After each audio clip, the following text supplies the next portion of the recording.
to... Oh, hey everyone! Hey! Welcome back. So we've planned the show really well, don't we? We've got it. It's all super organised. Scripted. For example, the first thing... Come on, it's not scripted. No, Sorry. we like to play between the lines of the ideas that we have. So We do indeed. Improvisation. exactly. Yeah. Improvisation, as Michael Scott would say. Yes. Yeah, so the first thing we're going to talk about, I think this will probably be this is our first Daily Mail story since the rats. But we like in to use Belsize Park. we like to use varied sources, And it was don't we? also covered in other newspapers, so Yeah. that maybe But legitimises Probably it not more. in such a dramatic way. No, the Daily Mail does do drama very yeah, well. exactly. It wins Okay, on that. I've just turned the microphones on. Oh, so you that's so hello again. Hello. I Can't don't believe know you why- just didn't turn the microphone. They weren't on beforehand. Failure.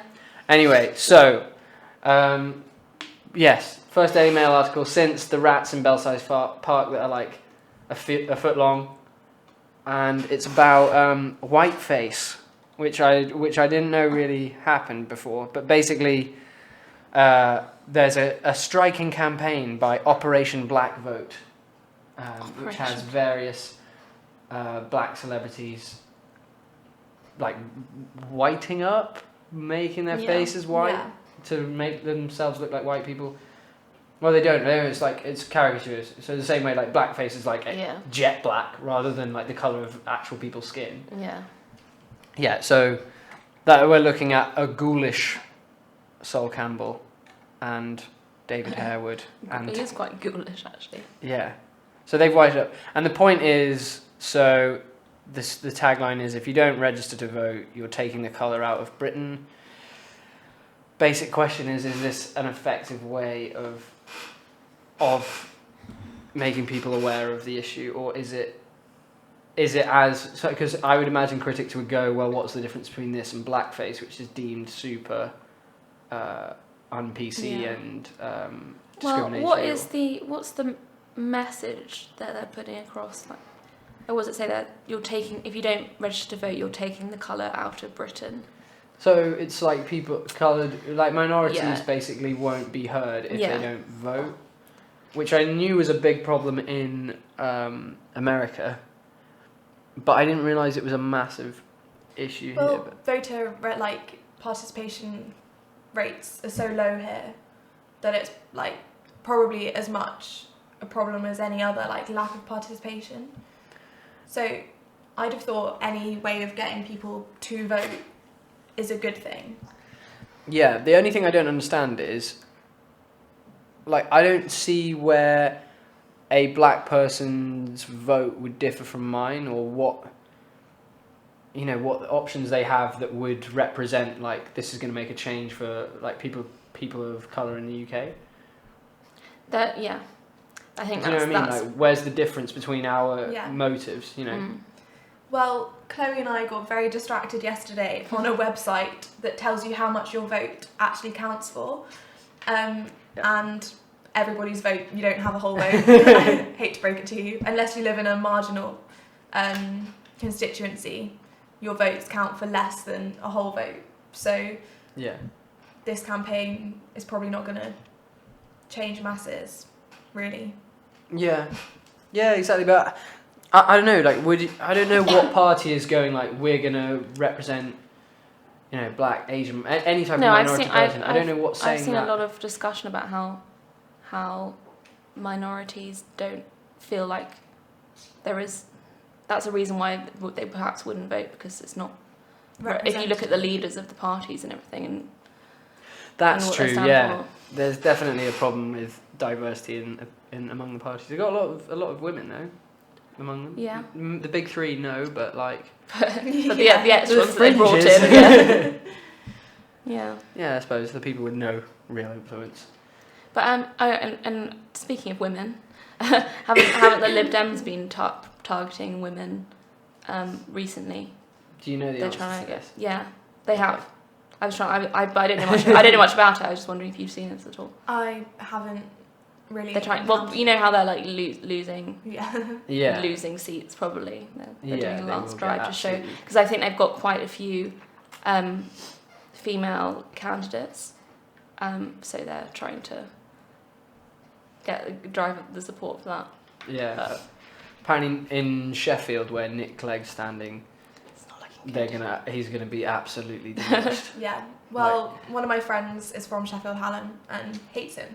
So if that goes for anybody else's opinions, it would not surprise me if. I do have some sympathy for him, because he would have made that promise assuming that, like, if they got like full, or maybe I don't know. It's probably quite naive to assume that they'd outright win the. He would have known that they weren't going to outright the win. Oh God. Win outright. English, win outright. Yes. But he wouldn't have known what coalition was, or even if it was on the cards in the first place. The Tory Lib Dem coalition was a surprise. Yeah. Like they were trying to sort out a Labour Lib Dem coalition to begin with, and I don't really know why they didn't make it work. They didn't make it work. Which is how we got David Cameron. Whoop whoop. Thanks, Nick Clegg. Yeah. So I don't know, but I still can't help but feel like if the bigger party is saying, nah, that's not going to happen, and we're going to actually do the opposite of what you want, I don't see what you can really do. Your hands are kind of tied. Yeah. Yeah, definitely. I think the real error really was just to promise it. Yeah. I mean, I don't think that he's like a terrible. I feel like he probably knows that he's let everyone down by going back, or that he shouldn't have made his promises in the first place. He knows that he knows people hate him. And the other thing is, what like parties write in a manifesto and what they actually do is always drastically different. Yeah. It's just that was how You need the votes. when Nick Clegg won a lot of his votes, and so then to go back on it, everybody felt betrayed. But He's probably, if I was him, I'd be sat there thinking like, oh yeah, you're right, everyone. I'm the first politician to renege exactly. on something I Just said. because it was such like the university fees, it was such a big deal. Like everyone's like, yeah, that's gonna be amazing. Then it tripled instead. So like it was such a contrast that just makes. And it's obviously all his fault. He's the only one who instigated that. He's no James Polk. That's for sure. Well, tell us about James Polk. I only know anything about him from a headline, which is basically every agenda he set for himself in his term, he accomplished. And when was only his served term? one When was term. his term? It's the 1800s at some point. Let's see. that is what you want, really, to be able to be like, everything I wanted to do, I achieved. That would never happen nowadays. Yeah. The 11th president. Oh. President from 1845 to 1849. Yeah. What did he achieve though? That's the question. Oh, let's have a read. The least known consequential president. Oh man, there's a lot of stuff to get through. Yeah. Why don't you just There's a lot of start reading the information. Wikipedia page out to others? Okay, so he set 4 clearly defined goals for his administration: re-establish the independent treasury system, reduce tariffs, acquire some or all of Oregon country, acquire California and New Mexico from Mexico. Well, that. I mean, some of them are not that ambitious, like reducing tariffs. He And the stole New Mexico. to acquire 2 states, which are now 2 of like the biggest. Well, California's. Oh, is it the most populous? Second. Behind Texas, Third. if anything. No, California and New York are.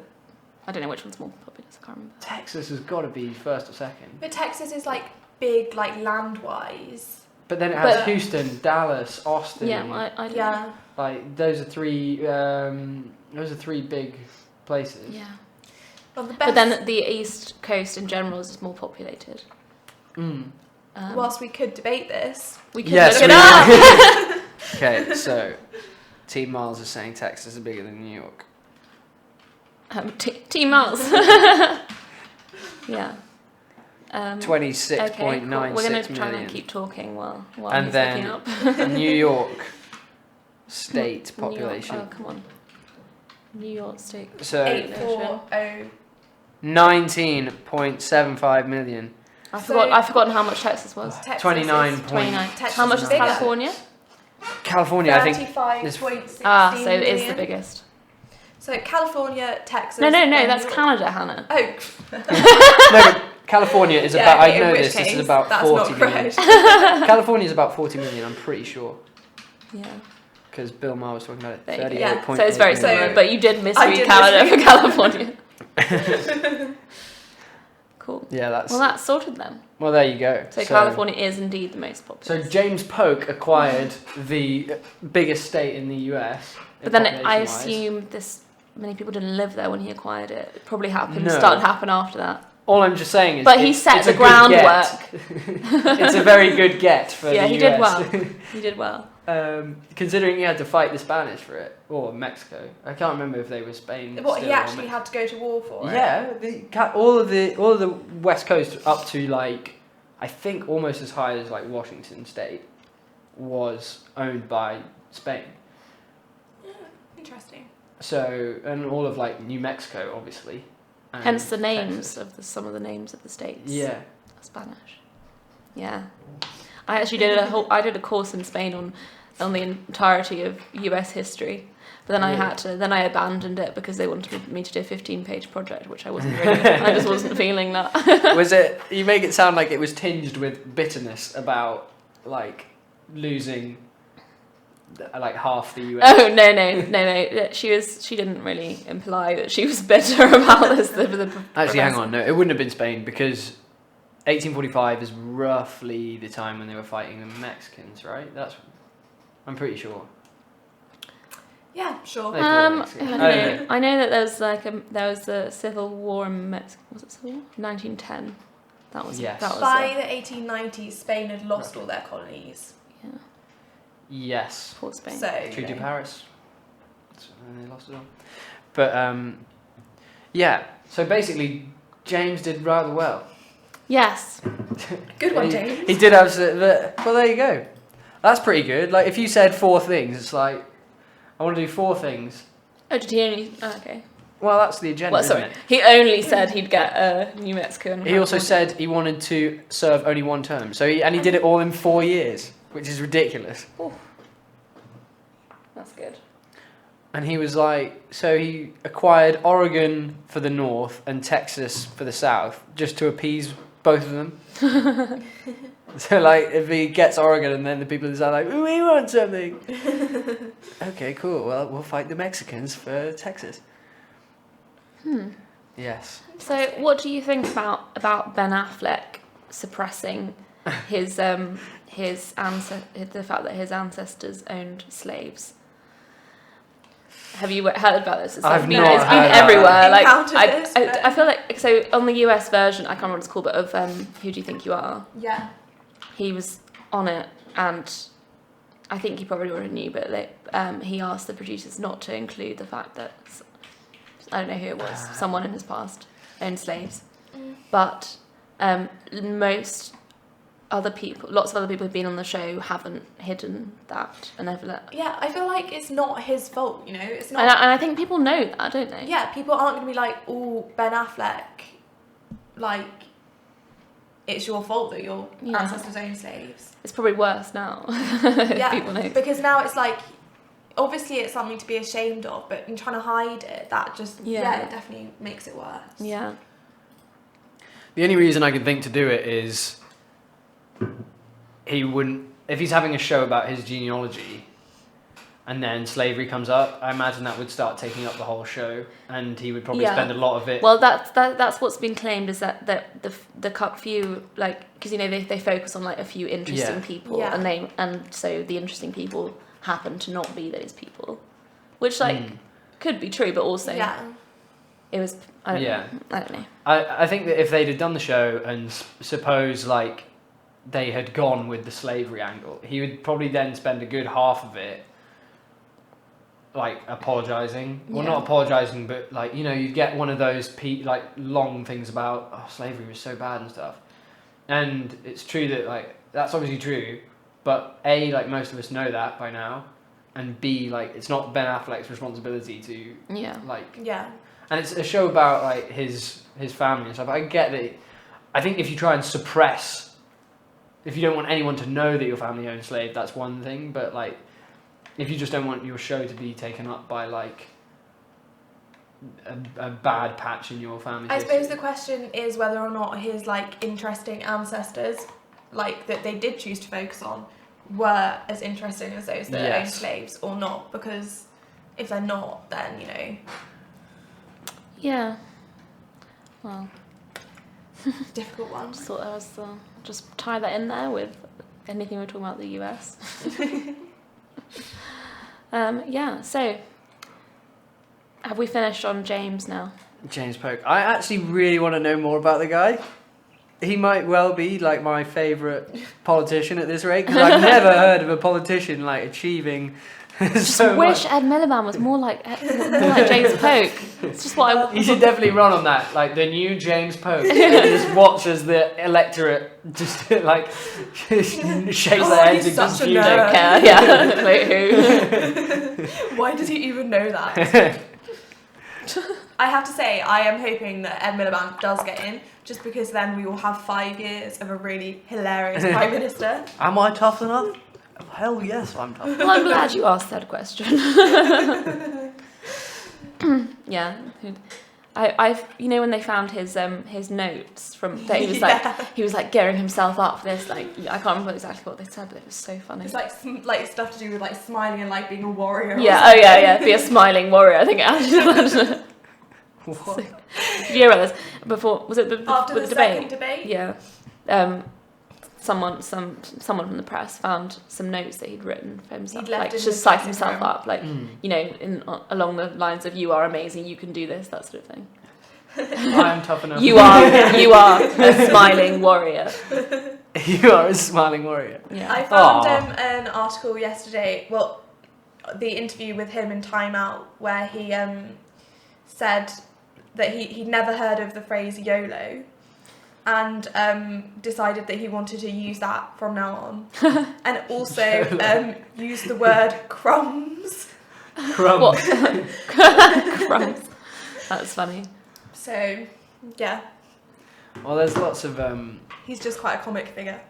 that's quite good. But I mean, stuff like that humanises him so much more. Like, I mean, David Cameron, I can't fathom him ever doing anything that a human would do. Like, I don't know. He ate that hot dog with a knife and fork just to avoid a bacon sandwich situation. Yeah, because now everybody knows that Ed Miliband can't even eat a sandwich. Yeah. No, but I mean, like, occasionally everyone doesn't eat a sandwich gracefully, you know? Like, Yeah, I think they just happened to take a photo of him at just the worst moment I possible just for him. think it's all quite funny. But the media just use it as an excuse for like, look why he can't be Prime Minister. Yeah, exactly. He Yeah. needs to be like, actually, this is why I can. Well, Yeah. he can do it. He's told us that he is ready. At the debates, like, when they're all stood on their podiums and stuff, people should just bring out, like, 6 bacon sarnies and be like, right, you all have to eat This is the test. And Yeah. it's under time conditions, and you have to finish, so there's no skirting around the issue, you all have to eat this hot dog.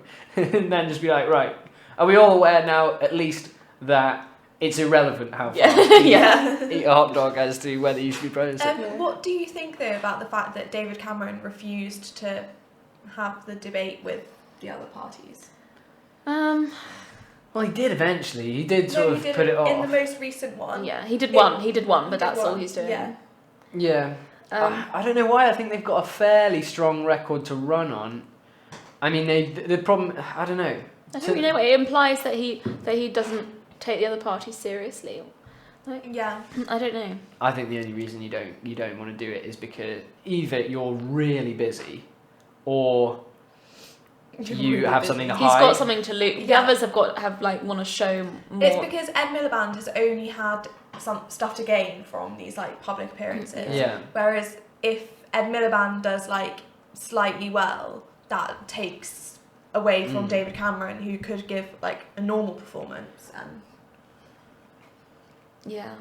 Yeah, I don't know. I think the more he gets debated, though, I think they've got quite a strong record really to run on. what in are terms the of Tories? yeah, like as in what they've done for the economy. If you compare our economy to all the other ones in It depends how you Europe. quantify growth though, because they're like our country is just becoming more and more unequal That's under the true. Tory watch. That's true, but that has happened in most places. I think it depending on how you. So like, Boris Johnson quoted a figure the other day of there are 400,000 French people working in the UK, and there are only 16,000 British people working in France, or either London as opposed to Paris. Yeah. So that's like into that. So I would say that is a measure, maybe not the most reliable one, but it's a measure of like what of a better economy, like more jobs and I would say a more that attractive place to live. I think they've done a good job like getting growth back up and running, but I think that if they stay in, I think they're just going to make everything like worse. By what my personal measure of what I'd want the government to be doing is not what the Tories will be doing. I think that they will do a good job on the economy, and I know that there's been like unequal, as in, so there's been a massive movement, there's been a massive shift of wealth or redistribution of wealth from the bottom to the top, or from the middle to the top, and people complain about 0 hours contracts and stuff, but I've had a 0 hours contract. I know people now who have 0 hours contracts. It's alright, you're a student. That's not how you're having to make your living. Yeah, but Ed Miliband's like, we're going to ban them. And so, like, what does that leave? Well, yeah, that's unless you're going to be a student who's going to sign on a full-time contract. Yeah. Which is just not going to happen. People are just going to stop employing certain types of people, like students. I don't know. I think that's a point of. So people criticise 0 hours contracts, but actually, like, most of the people I know have one or have had one. Yeah, they do have a place, but yeah, they have been used wrongly. Yeah, and also they are pointed to as an indicator of like, look at the jobs that are returning and stuff. Yeah. And that's not really. They shouldn't be that. They should be like a temporary solution. But I think they're doing well on. Like, I think that if the Conservatives get back in, our economy will continue to get better. I think that's one of the main issues. Like we talked about this, that is if Labour got in or whoever else got in, they would just possibly disrupt whatever progress the Tories are making. I don't know. It's difficult. I think they would. But then you'd also have, depending on where you stand, you'd have another 5 years of the same government.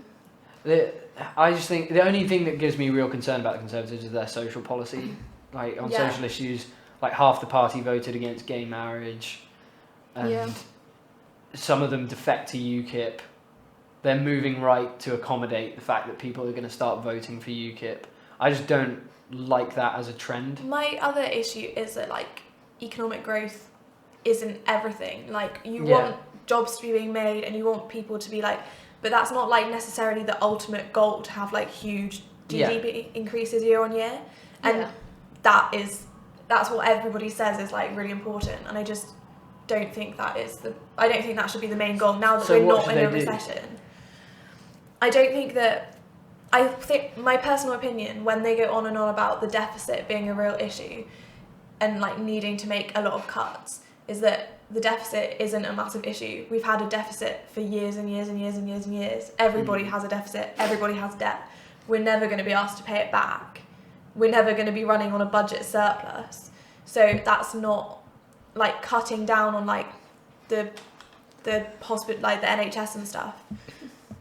Doesn't seem like, it just seems like stupid to me, in my opinion. Yeah, but you've got things like, so they cut the police budget by 25%, which is a huge amount. But then crime's gone down. Like, last year was one of the least criminal years on record, or something like that. Like, or it was like a 20-year low or something. Have you paid attention to some of the French translations we've done about how we did one in class, and I did one yesterday about violence and how we all think that we're living in an ultra violent society and there's all these crimes going on, but actually it's just because they're more visible than they would have been in the past. It's just a hyper reality. It's a hyper reality. It's just constructed. Is any of this real? These are the philosophical questions that we like to ask on this show. Yeah, exactly. But yes, you are correct that crime is actually not. Well, it just goes to show that public cuts sound bad, but sometimes you can make I think it depends things whether go public it cuts does. are taken. and how But and who you put in charge that and is stuff. correct. But I think it's probably good to limit public spending when you can, and I think Labour would just increase it meaninglessly, like without, because that is what they run on. Do you think that if Labour were to get it in, then it'd be part of their, I don't know what the word would be for that, just that they'd want to like actively like sort of undo what Conservatives do? I don't know if they necessarily want to actively undo all of it. I think that would be like undermining. Some things are just like what they would have to do. Yeah. And I think the Labour government, them in their manifesto, they're still promising cuts, so they're not going to be like completely going back on. I think like a lot of the NHS changes, Labour will go back on. What is it? You think they'll make it less privatised? Stuff. Yeah. So bring it more into public hands. I am not sure that anyone can. I don't think Labour or Conservatives are really interested in stopping that trend. No, but they should be. I don't think they will though. I think the only way I think that privatisation will increase under Labour or Conservatives, because I think that that's not what Labour is saying. What they do is obviously but as another we know question. From Nick Clegg, who broke our hearts. Politicians do sometimes go back on their word. I read a thing that 76 individuals supply something like 80 or 90% of the donations to. Like it wasn't the British. It was a lot of. It was 73 people. Was fine. Yeah. Which to is all of the just, parties. and that's the thing. Like, if you've got 73 people who are responsible for your party subsisting, then those people carry ridiculous sway. And the people who have enough money to do those 73 people are going to want certain things. Exactly. And that's the thing, is like, I think the way that you would get money for public projects should either come from, like, I would cut the military a little bit to start with a view to ultimately getting it down to a much more reasonable size. Yeah. And also, like, if you close loopholes on big companies, that's another way in which we're losing so much money, because these companies are like getting away with just running away with tax to other places. Yeah, well, definitely. But neither of them are going to do it, because the people who fund them are the people who avoid the tax in the first place. Labour are saying that they are, but again, it's just nonsense, though. But the thing is, you don't know that. Like, with the Tory government, you know they won't do anything. With Labour, there's the possibility that they might. It depends how corrupt we think the system is. Yeah, and it does depend on how corrupt you think the individual parties are. Like, David Cameron said that they're going to close loopholes to the tune of something like, they're going to raise something like £5 billion. That's nothing. That's not enough to cover the increase annually that we spend on pensions, the state pensions. So it's like nothing, and it's barely a fraction of what is like lost. But it does just annoy me, because the amount that is avoided is so extreme, and no one's gonna tackle it. And people have used the argument that, like, if we crack down on the people who are avoiding tax, they're just going to take their business elsewhere. It's like, no, they're not. This is like one of the biggest economies in the world. It overtook France last year, I think. As well. Oh wait, no, we overtook France as biggest manufacturer of cars in Europe or something like that. But like, our economy is super strong, and you're not going to find that people are going to leave that market just because they have to actually pay the taxes that they're supposed to pay.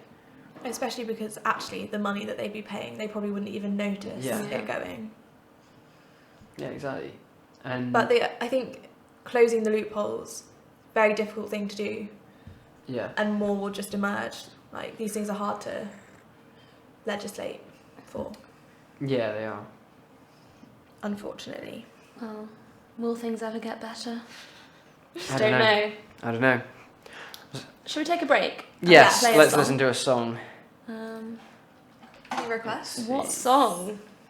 Do we have any requests? This is one of the issues we tend to face, is just not being able to choose a song. It's a bit of a first world problem. Let's see. All of a sudden, everything that I listen to just leaves my mind. Yeah. What have we got? Excellent choice. Okay, right, I'm just going to fade it up.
Wow, wasn't that great? Sorry for the technical difficulties Did before. you turn them off, the microphones, or are they? Oh, hang on. Oh. No, they're back on now. Okay. Like for some reason, the signal's coming through, so Cool. it should be heard. We don't have a producer to do this stuff for us, so it's No. kind of hard.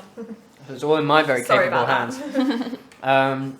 Okay, so we talked about Sol Campbell and James Polk, and now we're going to talk about Japan. Yeah, moving on and from the aging population. Because this is quite an interesting problem that we don't have to face yet. Well, Yeah. we sort of Well, have we the are- beginnings of it. we have, yeah, exactly. So we do have an aging population, so maybe this is the The future. So, tell us, Miles, what is going on in Japan? Okay, so the key stats are that the population of Japan has dropped by 0.17%, which is 215,000 people. So now the total population is 127 million, and the rest doesn't matter, as of October the 1st last year. People aged 65 or over has risen by 1.1 million to 33 million, and now outnumber children under 14 years of age by 2 to 1. So, basically this is a massive problem, and its population is forecast to drop to 86.7 million by 2060. So that's ridiculous. That's a fall of about 40 million people. I don't think I realised that in Japan had that high a 45 years. population. Mm. It's quite Me high, neither. isn't it? Yeah. But that is a massive drop if they're predicting to 86 million. That's huge. Is such a population fall, like, is that a really bad thing? It is if.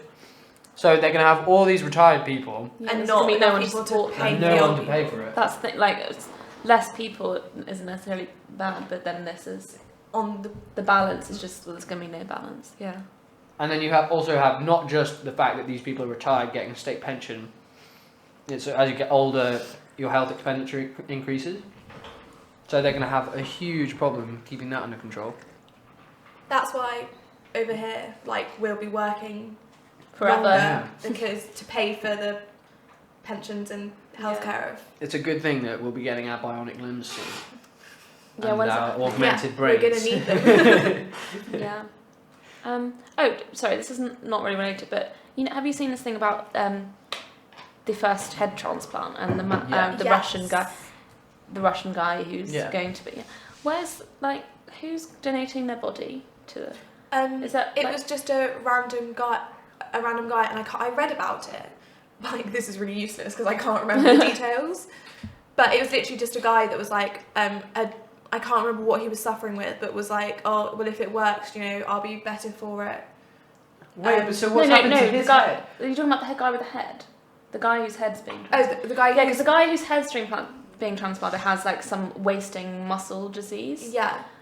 But I was just wondering, Where are they getting the head from? no, where are they getting the body from? Because they've got this Russian guy who wants his head to be transplanted onto someone else's body, but then if it's going to be a healthy body, like the person, because with donors and things, like they have to have died of something. Jesus Christ. So I just don't understand. Also, I do not understand why How is this going you'd to want work? to do that. They've successfully transplanted the heads of mice. Jesus. Quite recently, but Can you imagine waking up and then just having a completely different body? yeah, exactly. Like it's just so bizarre. Have you ever played Metal Gear Solid? No. It's fun fact about me. It's the only game I've ever played and not completed Whoa. Crazy. because it was too difficult. I have abandoned games for being too boring, but it's a super hard game. But yeah, the doctor who's doing it looks just like one of the evil doctors or something in the game. That was the first thing that came up when you Google head transplant. He looks just like the doctor in Metal Gear Solid.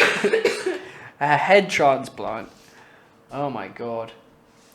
So it's been attempted on monkeys and dogs and things like for years and years, but I think that it's only really been successful on mice. But all you need to do is just do it on a bigger scale, and it's just the same. It's going to take 36 hours. He he predicts. This is the weirdest Wikipedia page I think I've ever seen. It's got Greed. titles like, so you go, oh, history, that's fair enough. Then creating a headless body, planned first human head transplant, the cultural influence of transplanting people's heads.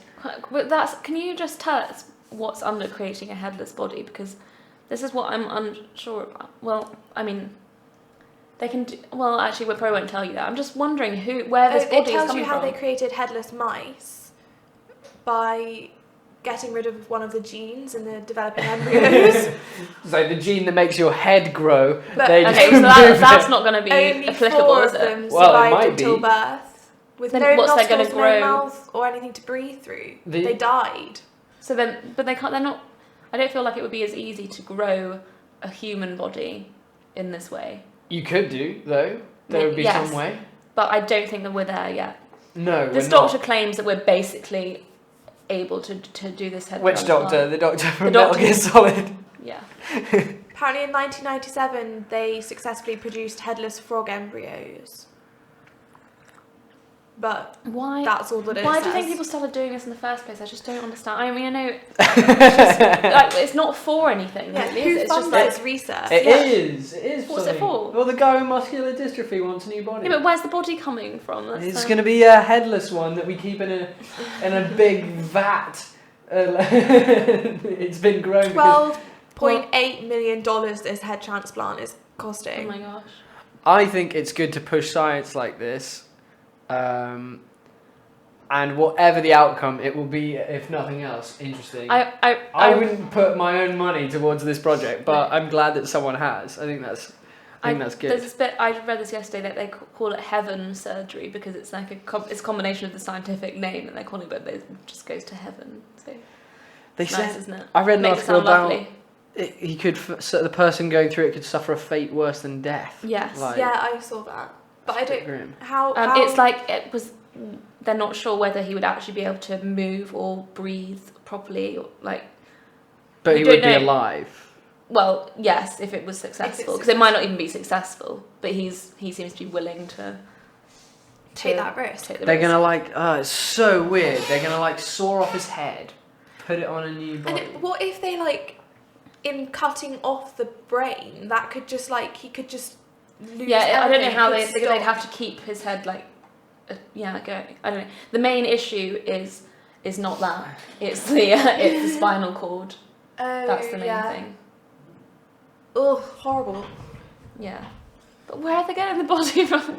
Because the guy who's the Russian guy who wants to undergo the procedure seems to think that it might happen next year. Yeah, they said they want to get it done before 2017. They're certainly not going to be able to grow a body by next year. If that's Dr. the- Jerry Silver, an expert in regrowing severed nerves, stated, I think head transplants are fairly barbaric at this point. I do not even see that 100 years from now it is a possibility. If anybody did that today, it would be absolutely horrible. And then he ends it just, can you imagine looking around the room and you're just a head? Which I don't see as Oh, it's like that Black Mirror program that was on at Christmas where they took a transplant from the brain. No spoilers, and then please. put this chip into a machine that controlled the woman's house. And to begin with, she was like, "Why am I in this machine? Why can't I move? Why can't I do anything?" And it was really horrible and scary. That was really horrible. Cultural influence, Futurama. In the episode, Put Your Head on My Shoulders revolves around the emergency grafting of Fry's head Oh, onto yeah. Amy's body until Fry's body can be repaired. It's just, you say that you're all for scientific advances and things, but Where's the line? What's just the don't line understand. that you This don't just want to doesn't cross? really- where does the body come from? Head transplant. Yeah, it's a valid question. Well, the thing is, I think, imagine, there might be people for whom it is useful that person has a body. Like, say you have someone like Einstein, why would you not want him to have a healthy body? And Oh, but this keep is the other thing is that, they say, will this lead to old people just continually getting new bodies? But then the head will still age, Yeah. and the brain will still have aged, and so the example was so an 80-year-old gets transplanted into a young person, then but then when it's not a 120-year-old head, like it's still going to be a 120-year-old head. They're not. Oh, there's a Q&A with the doctor. Ah. So that's good. I'm from another species of neurosurgeon. He really is. And then there's a photo of Frankenstein. This is it's just so weird. He's kind of inviting the comparison. So he's doing a talk, and in the background he has Frankenstein's monster. That's what he's creating. Okay, so what's the difference about you? Oh dear. Very strange, very But strange. yeah, it's one of the questions that you sound confident. He does sound remarkably confident about this. Yeah. I will ask Bill Gates, Mark Zuckerberg, to sign a check to make this happen. Oh, it's just crazy. I'm asking Bill Gates to sponsor this surgery. They're the kind of people who would, though. Like, you've got all the money in the world. The last thing that's important is, like, living forever. Oh dear. I just don't see how. You can extend life by 20 or 30 years. I mean, that's the kind of thing. But we don't need to extend. We shouldn't be trying to extend lives, really, like in this way. Like it's good, like elderly healthcare. Like it's good to live a long time, but you don't want to. I think for stuff with like muscular dystrophy, if you could cure that, that would be amazing. But I feel like a head transplant is just not the way to go about looking to do that. And it's not like you could apply this to you everyone. Can't roll it out with on all a that large money scale. and the one doctor who seems competent enough to do it. It's a process that thinks will it's ethical. always be expensive. Yeah. So it's just not. He wouldn't be the guy I want to do this operation on me. If someone goes, here's your doctor, and he's there with a picture of Frankenstein and the Terminator, and he's like, this is going to go really well. I'm just writing to Bill Gates for funding. And Mark Zuckerberg and stuff. See, look, so saying that it's going to be a surgically beheaded body, but again, where they're getting this healthy body from, like, even if someone was a healthy person was like... The other brain dead with a healthy body, so presumably somebody that has passed away, but their body's fine, it's just a different... Right. So take two people, one with a living head but a disabled body, the other brain dead but with a healthy body, chop their heads off at the exact same time, place the healthy head on the healthy body, glue them together with a substance called polyethylene glycol, and wait. Wait. It's literally like... Glue them... When he says glue them together, like, it's a lot more complicated than that. It's all like fusing of all the blood vessels and then the spinal cord issues that we've discussed. You can't just put the glue on and... You don't just glue it. No, bullshit, I can do this. It's like Lego where you just change the heads around. I need a saw, a bucket of polyethylene glycol. Sounds like what you do, really. And two volunteers from the audience. I don't know. I think that the families of the brain dead person are like, I feel like they wouldn't want this to happen. It's like people really struggle with organ donation. Yeah. Yeah, but I'm sure there will be someone. There'll be someone who goes. There'll be someone who's seen this. This is very and really put this in their will, and then will die. Yeah, it's gonna happen. It's kind of crazy. Or is it? I don't know if it's gonna happen really. The guy, it doesn't help that he's like. He's absolutely got the evil classic mad scientist, scientist, isn't he? Where's he from? Oh, he's Italian, isn't he? He's Italian. I was hoping he'd be from like Transylvania. Oh dear. But he still looks a bit kind of like crazy. Yeah. He's got that kind of serial killer vibe, and he's holding like what looks like a dog's bone or something like that. He just looks a bit crazy. He does look completely crazed. Yeah. Ugh. Well, we'll see what happens with that. We were talking about Japanese population decline. I just keep thinking of things like I've been not doing my work a lot while in the library, therefore we've been reading a lot of stuff, so I've just been, throwing it out there. That's good. Yeah.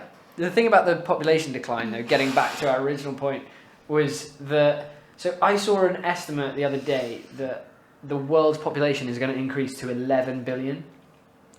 And I don't think it ever will, because in the developed world, populations are declining pretty quickly. And, I mean, Japan is going to, by itself... But these figures must take into account the differences in Yeah. like, so the figure, the I can't think of the right word, the like estimation, that's not the word. Estimate? Projection, Projection, that's the word. like must take into account the declining populations as well as the growing populations. Yeah, but then I've also seen estimates that say we will peak at 9 billion, and then as the rest of the world becomes more developed, it will like 7 billion is about what it will be total anyway. That would be what we sort of plateau at. And 11 billion is scarily high. I'll have you know there's enough food in the world for 12 billion people at the moment. It's just not distributed properly. There you go. well, that's a good fact. I just wanted to give you a factoid from one of my presentations. That is Yeah, a nice I bet factoid. Mathal loved it. Very hard hitting. Yeah, it was very impactante.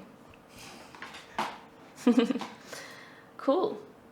So, have we finished with Japan? Well, can we just quickly talk about the dolls? What we're looking at now is like something out of a horror film. It's basically people. So some guy has put 160 or so dolls in the village. Because there are so many old people. Yeah. So the village has fallen. The population's fallen from 300 to just 35. So there are 160 dolls in a town where the population is 35. Oh. They're outnumbered. And the woman, is it a woman? Yeah, a woman who's done this is 65 and one of considered young in the village. A whippersnapper. A whippersnapper, yeah. In a way, that's quite Jesus. fun, really, because it's like just a doll's house Yeah, on but a they're huge really scale. weird, creepy doll.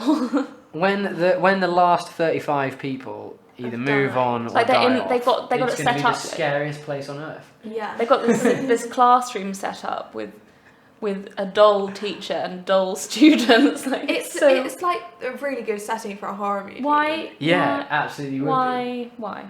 Maybe this would be the setting for our low-budget horror movie. Oh yeah, that's how we're going to crack the industry. So the person was using the life-size dolls to replace neighbours who had died or moved away. Others, like the obedient children in the classroom, are modelled on members of her extended family. They'll be very flattered. Obedient children in this classroom. I'd love to meet this person. And then she's like there hanging out with all the dolls. Like, this is Brian. He's like a straight A student. Was that your Say hi, Japanese? Brian. And then he's like, and then she gets behind the doll and Waves, moves its yeah. hand. And he goes, hello. Oh god. That's very So strange. for the ones that replace the neighbours have died. It's like they're still there. Is that the idea? Yeah, look. I mean, I joked, but she's like, I look at them and think about their personalities. Oh, It's just God. like, ugh. You're crazy. But I suppose, if you're like 65 and there's not a lot else to do in a village with 35 people, why not make dolls? It's either, I suppose it's that or like Xbox. Yeah, which might be hard for a 65-year-old to Yes. pick up. Yeah, it might.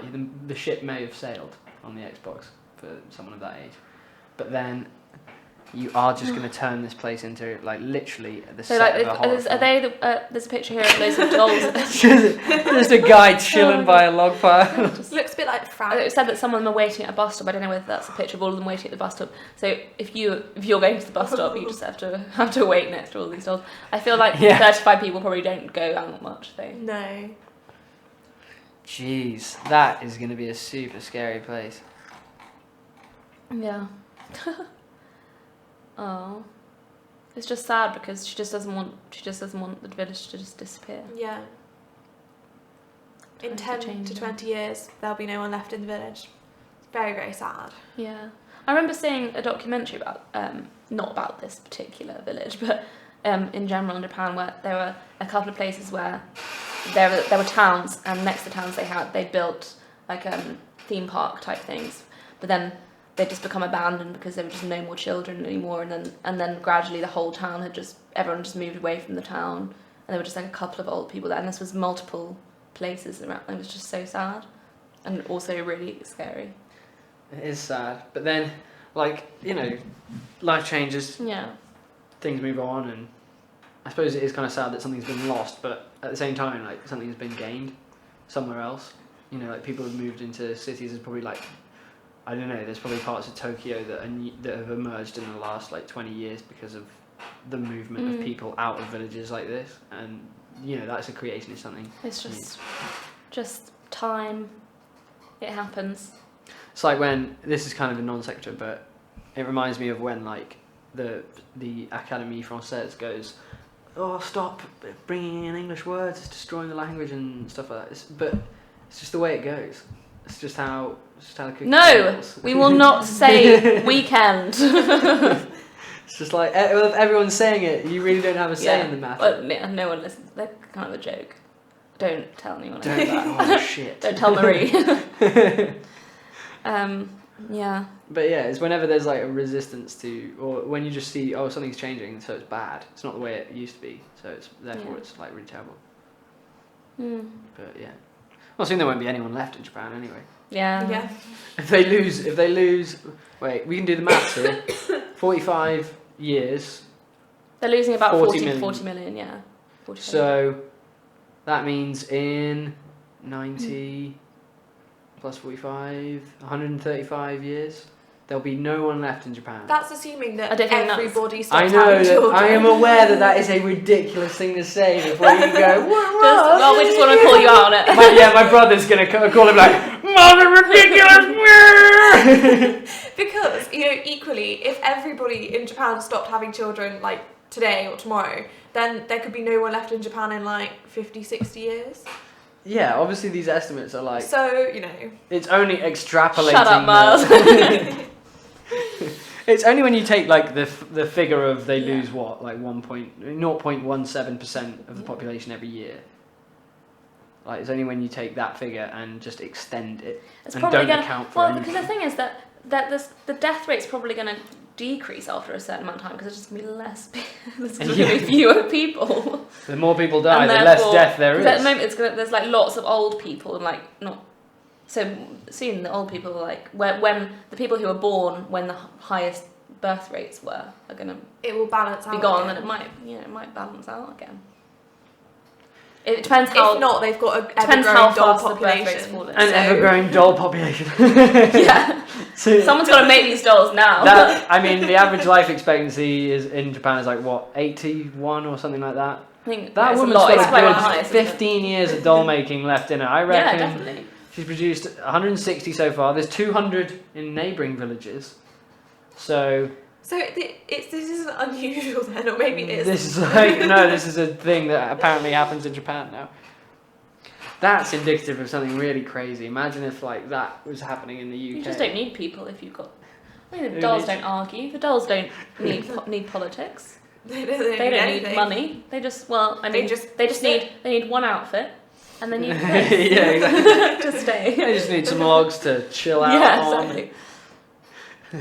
But do you reckon, like, because the ones that are left outside, like that one chewing on the logs, obviously he can't be left outside all the time. She probably takes him in when it's So good she in. must, like, you know, collect them I'm up. sure. I think she's the type of person who looks after her dolls. Yeah. It's good to know. It's very like, you know, the film Psycho, Yes. Yeah. where there's a crazy man looking after a dead woman. Yes. Spoilers, sorry. But if you haven't seen Psycho now, then yeah. I don't know why you're listening to this. Yeah. You should watch it if you haven't. I actually But haven't basically seen it, but it's on my list. I also know what happens in it. Yeah, I think so- most people know what Most happens. people never see it. Good. But yeah, like, so in that, there's like a man obsessing over an inanimate person and treating them like a human. And that's exactly what this woman's doing. There But definitely with is a dolls. horror film in this. Oh, Yeah. for sure. We should go and make use of this. Because making a low-budget horror film is how you break crack into the the Exactly. industry. Exactly. Exactly. We totally should. Maybe we could. This is what we could do with our year next year, seeing as we have no Just other go to plans. Japan and go to this Yeah, little village. well, yeah, we need enough budget to get to Japan, but Yeah, we can do can that. work and get flights out there, and then. When's the 75th anniversary of Japan Air? I know, I was about to say. That will bring back bad memories for you. Yeah, that's true. That's true. I was one of 250 people on hold for. I got put in on hold and then kicked off of the hold. You know, when it just like Really? throws you off the call. So. Well, so did I. Hang on. I'm not sure if... Yeah, we do have sound coming through there. It definitely shows up on there. Oh, the thing is really weird today. Check your levels. Our levels are a bit weird. Well, is there anything else? The big stories we can talk? Well, we're going to talk about the trials of a couple of Nazis, but this is quite a difficult topic because there's no right. So fill me in what's going on, because this particular there are a few people that they're putting on trial, but this particular person his nickname is the accountant of Auschwitz, and he was a guard at the camp, and one of his main responsibilities was he met people as they were coming off the trains and took their belongings, and he took the money from their suitcase and things, and then he was called the accountant because he would take that to Berlin. And so it's unclear whether he killed people, but he was obviously complicit in the killing of and knew a lot, what was going and on. knew what was going on. But he's never tried to hide his part in it. Yeah. But then he could be hiding stuff. We don't know.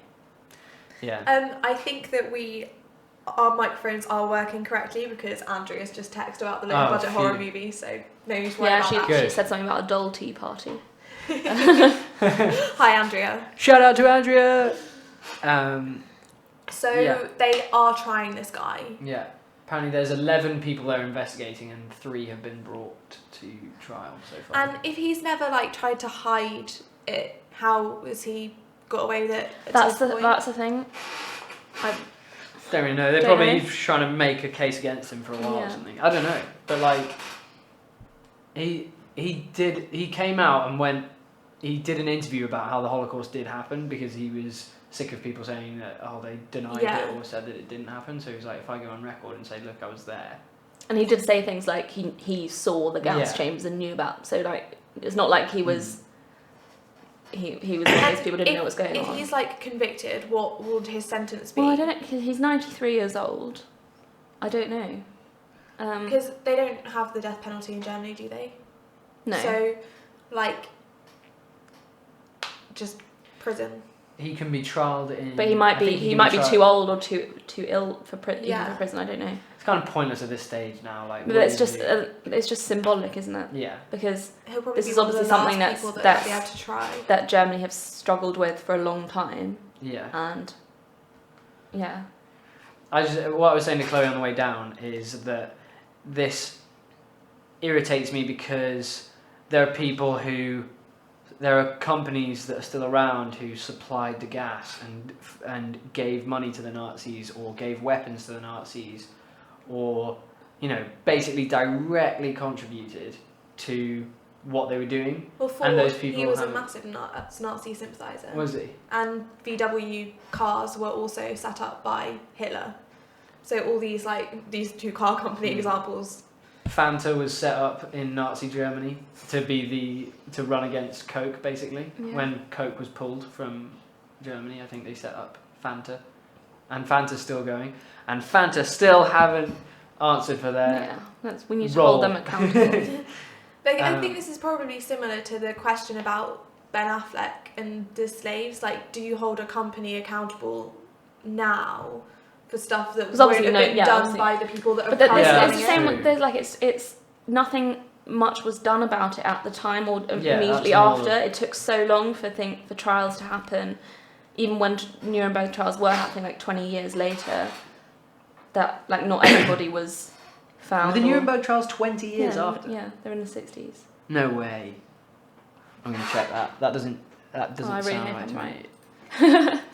But I think stuff didn't really get sorted out for a long time. Yeah. And so obviously no one to do with those companies is still around. It's difficult. Held between 45 and 46. Oh. There were other trials in the 60s. There were all the other trials. Adolf Eichmann was the only person that's ever been executed. And it was televised. By the Israelis. Because there was a recent docudrama about it. It's quite interesting. But the trials immediately just after the war, they, again, like, people didn't really know. Oh my gosh, why? This is so shit. We will have to see how long this goes on for. Yeah. I don't know how well we can be heard over this. You can play a song and see how it goes. Yeah. Because the song won't be. Oh no! Oh! That's a bloody nightmare. So It's kind of just hard to talk Oh, over. here we go. quickly say something. Okay, we're going to play a song and see if this continues for any longer. And if it doesn't, well then, that's good. It seems to have subsided. Yeah. I'm going to see if there's any drill songs. This is not a drill by Pitbull. I don't recognize, I meant to say, any of the artists here. Oh no, it stopped. But I It can't. stopped. We were talking talking about about- really serious issues. Yeah, the The Nuremberg trials. trials. And Adolf Eichmann. So and- things, people, stuff that had happened in the war hadn't really reached the public consciousness, like by 1946. Like, people didn't know the full extent of what happened. Presumably It the took a while to Nuremberg filter trials through. as well would have just been like the people Yeah. that they What's the caught name when of the they What's took. the name of the trials that were in? In the 60s? Yeah, 'cause that was like the main, where they tried all the like really high up officers. I just can't think. Oh, there's plenty of balance on this panel of judges. 2 Americans, 2 French, 2 British, 2 Soviets. I'm sure they had. I'm sure they would have been very impartial. Very, very. They all get the death penalty. Oh no, some of them didn't. Initiated with the U-boat campaign. So the people executed Martin Bormann, Hermann Goering, Rudolf Hess got life imprisonment. There are a couple of trials from the 60s coming up. See if these ring a bell. Frankfurt, Auschwitz, the Treblinka trials. Yeah.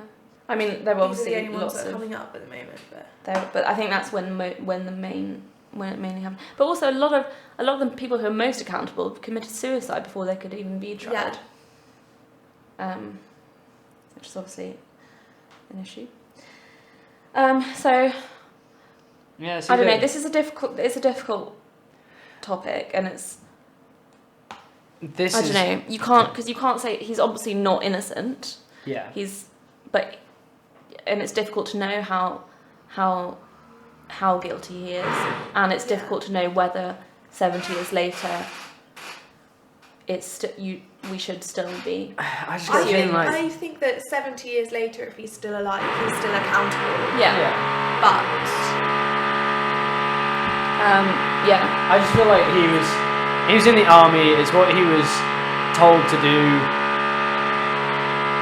I mean, like, if you're following the orders of a superior, what are you gonna do? Say no? Are you gonna if some Nazi SS officer comes up to you and goes, "Do that," I'm like, "No, I'm not gonna do it because Apparently, It's there is. unethical, like. They have 3 counts of him requesting to be moved from Auschwitz. Really? Yeah. Yeah. But I don't know, it's difficult because once you're, I think because like he signed up when he was 20.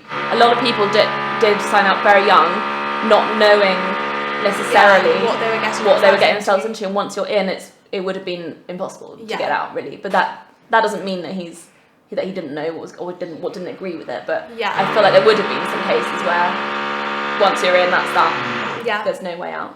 And you know, it is a very complicated situation, and presumably he's going to be one of the last people to be tried for it. Yeah. So potentially, And it's it's definitely symbolic for those symbolic. reasons. Yeah.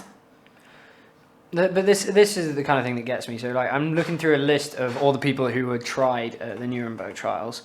Basically, they all get either get death or a long time in prison. There's a couple of people have been acquitted, and one of them is this banker who helped finance he financed Nazi Germany before it started invading places. And apparently, people at the trial alleged that the British had brought about his acquittal to safeguard German industrialists and financiers, which is kind of like my point, is that the industrialists who make the weapons and fuel the army, who then go and kill a load of people and also like construct the death camps and things like that, they get a pass. And the same goes for the bankers who fund the whole operation. But I suppose it's to do with like what constitutes a war crime, like, which is a whole taking other people's issue. luggage off a ramp under orders. No, I'm not saying it's right, but like on a legal basis, some things presumably in war happen. Someone has to make the weapon, someone has to fund.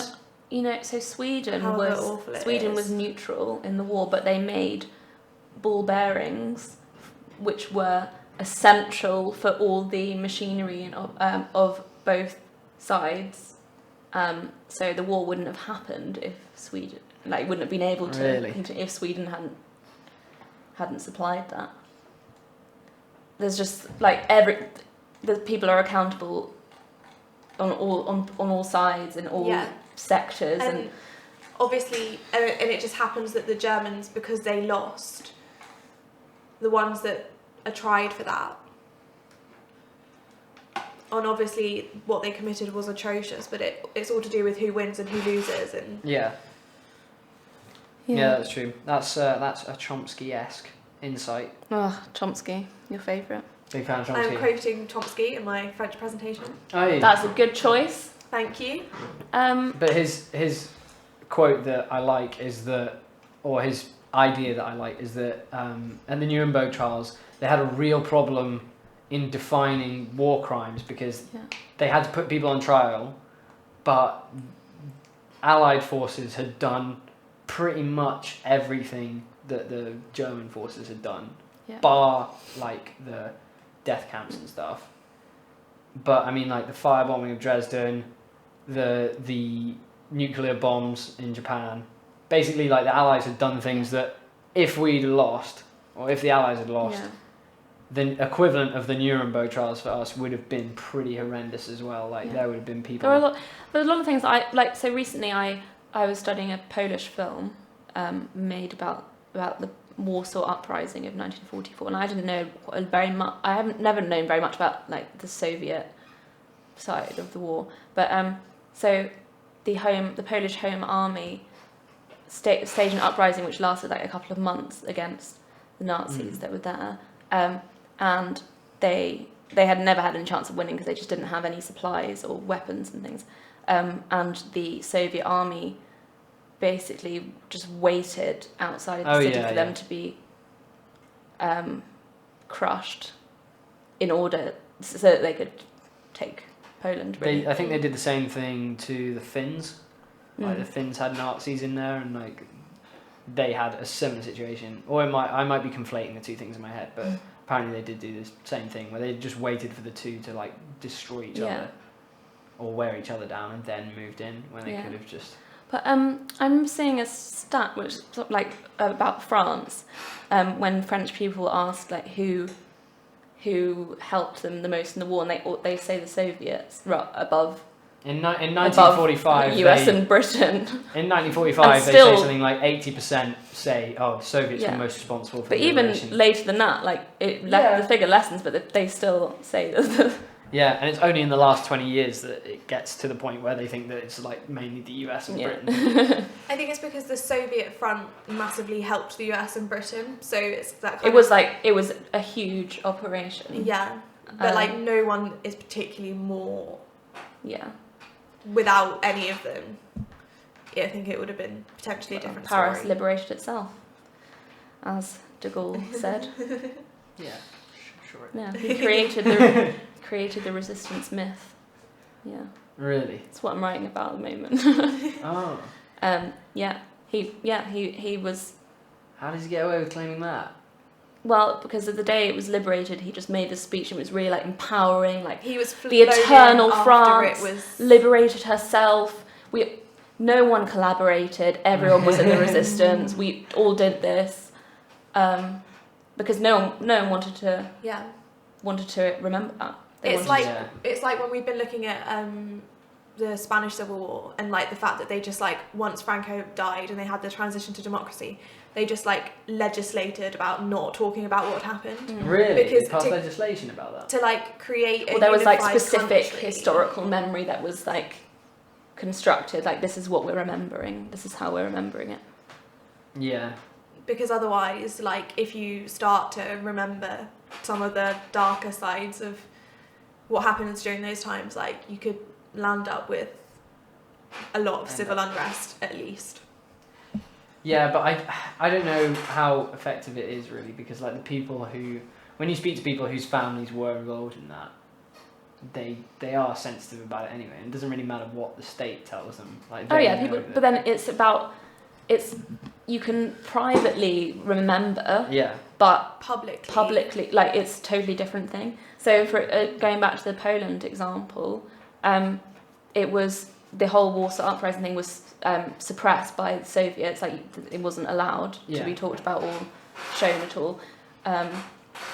So, and not being allowed to publicly remember it is very difficult. And obviously it's hard for us to talk about this sort of thing because we just don't have any experience of anything that's remotely close. Yeah. Yeah. This is kind of related, but I remember I saw a thing, Bill Maher, you know how he does a monologue at the end of every show?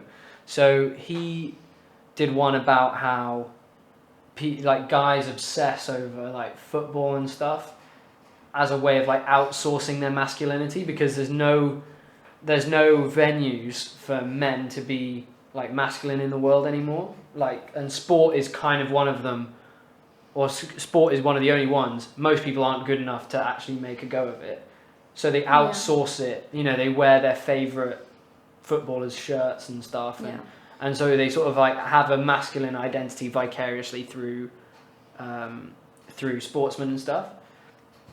And I was also thinking that like the fact that we've been at peace for so long is also kind of that thing, like of like war is obviously terrible, but it is a way in which like you can feel masculine or feel like, you know, those typical things of like, it goes back to like, you know, kings in medieval Europe always wanting to start wars just because like they didn't even like, there's examples of kings who just consider it a sport. And I remember it was from my A levels, it was a chip on Henry VIII's shoulder that he wanted to start fights and like he had a very sport-like mentality to war and stuff. And then I saw another article recently that kind of fed into that line of thought, and it was totally ridiculous, but it pointed to a few trends that are happening. Like, so more guys will just play video games endlessly, and it's kind of like have the opportunities to like for like testosterone fueled things and danger and like craziness and, you know, all those things that are typically associated with masculinity have sort of dried up. And so where do you go with that sort of energy? And it gets directed mainly into like video games and just being sort of sedentary, and the way you experience it now is by playing a shoot 'em up or like an adventure game where you're like this good looking you're not going to know if I name the games I'm thinking of, you're just going to be like, what a nerd. But like, I thought there you were are just going to games say out there you where- just have no idea what games you're talking about. But no, it's because we think you're a nerd. But basically there's stuff like this, so now the arena where masculinity is played out is like online in virtual worlds and in footballers and stuff. It's not a bad thing. It's not a bad thing. It's better than war. But I do think it's kind of sad in some ways that we've become so sedentary and like, like, do you remember that book, The Dangerous Book for Boys and stuff? Yeah. Like, that sold a lot, but I guarantee you the number of people who actually went outside and built a tree house Few and far probably between. none. Like, the people's tolerance for that is like so low. I know. I think there's been something lost in that. So we need to start more wars. No, that's not the solution I'm proposing. But I do think that, I think that what men do and masculinity, like at least the definition needs to change and needs to catch up with what men do nowadays. Because I think you still see in movies and games men doing a certain thing, but it's just not that's just not what happens in real life. Oh yeah, but that's just everything in movies and films. For women as well as men. Yeah, for no, everyone. it's true. I'm not saying that men are the most put upon, underprivileged, disadvantaged class careful of what people. you're saying, Miles. I'm not saying that. I'm just saying that there are I think there's a legitimate case to make that there's a bit of a crisis of what men are supposed to do now. Yeah. I'm not saying that that's the worst thing in the world. Those poor men. But yeah, what do you think of that as a theory of the world? It's a theory of the world. Well, I can see what you're coming from. It doesn't strike me as the most pressing issue. No, I wasn't saying that it's more important than other things, but I like it. I kind of, because so someone I know who will remain nameless, their brother just spends up until 3 o'clock in the morning playing video games, playing Call of Duty and FIFA and stuff, and he does it all day, and when his parents try and take the Xbox away, he just loses his shit completely and says, I need this, and it's a proper deep-rooted addiction. And he doesn't do anything productive with his life, not even revise or for his exams, which are coming up. And it's just well, I don't know. I think it's kind of sad that that's what people do now. Yeah. It is. You need to just make them enlist in the army and go and do something. No, that's not what I'm saying. I'm for smaller men. Yeah, you did say earlier. Yeah, you are. Right, I think we need to draw the show to a close, really, because we've just been saving library seats for so long. I feel kind of bad, but also. Right. So what should we do to play us out? Oh gosh, why is it such a struggle to think of songs? If anyone wants to request a song, you have 2 seconds. Oh, you just type in random letters and seeing what happens. Oh. I don't recognise anything. Oh, Happy Mondays. Not really that much fun. Jesus, I'm going to pick new letters. Lindsay Lohan. Well, this is not going well. No, not that one. Maybe we just don't play a song. We can just put it on the auto thing. Yeah. Yes. So thanks for listening. Okay. I don't know, we might be back again next week depending on how we're doing with our exam prep. Yeah. I'm sure I'll be here. If we limit it to an hour and not an hour and a half, then we can probably do that. So yeah. Wicked. Bye everyone. See you.